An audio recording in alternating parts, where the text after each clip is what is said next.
17 வருஷத்துக்கு முன்னாடி தனக்கு தானே கல்லறை கட்டி காத்திருந்த இயற்கை வைத்தியர்.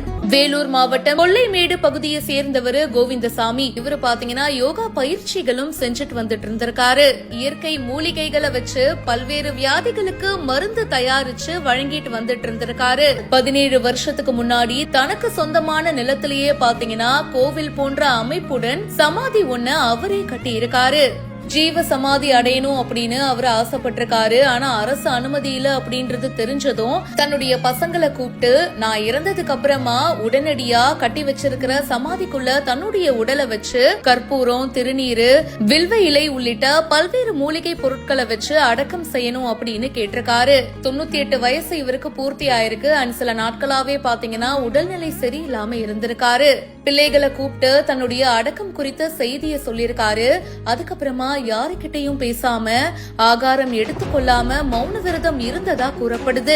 இந்த நிலையில அவரு மரணம் அடைஞ்சிருக்காரு. உறவினர்களுக்கும் கிராமத்துக்கும் அவங்களுடைய குடும்பத்தினர் தகவல் சொல்லியிருக்காங்க. அண்ட் அதுக்கப்புறமா சிவ ஆச்சாரியார்கள் பூஜை எல்லாம் பண்ணி சிவன் குறித்த பாடல்கள் பாடி கிராமத்தினர் உறவினர்கள் முன்னிலையில கோவிந்தசாமியுடைய விருப்பப்படியே புதைச்சிருக்காங்க.